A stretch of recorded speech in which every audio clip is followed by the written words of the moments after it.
আসসালামু আলাইকুম। এটা হলো এলাঙ্গা শুটকি, এটার ভর্তা বানাবো। প্রথমে একটু ভেজে নেব।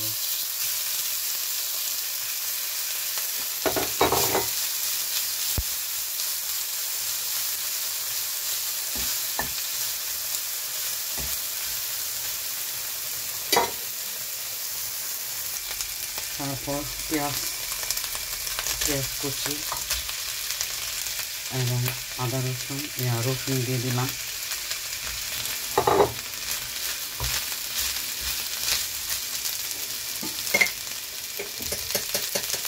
এর মধ্যে একটু লবণ দিয়ে দিচ্ছে।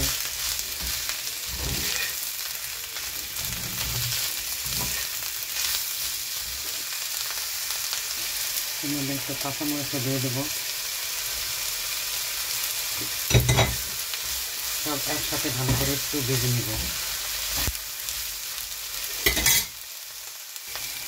আমার হয়ে গেল ভাজা। এখন আমি ব্লেন্ড করে ভর্তা বানাবো। এর মধ্যে আমি শুকনো মরিচ বাটা আমি আগে থেকে করে রেখেছি।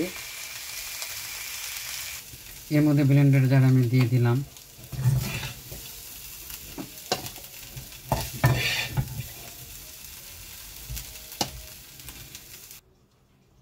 ধনিয়া পাতা দিয়ে দিলাম, ধনিয়া পাতা কুচি।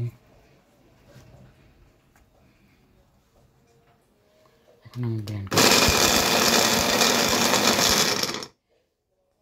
এর মধ্যে শুকনো মরিচের পেস্ট দিয়ে দিলাম, যেটা বেটে রেখেছি দিছিলাম।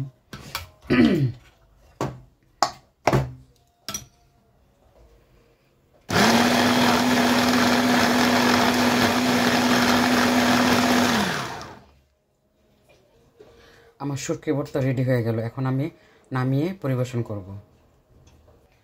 এক তো আমার হয়ে গেল এলাঙ্গা শুটকির ভর্তা। আপনারা গরম ভাত দিয়ে খেতে অনেক মজা। আপনারা ট্রাই করবেন। ভালো থাকবেন।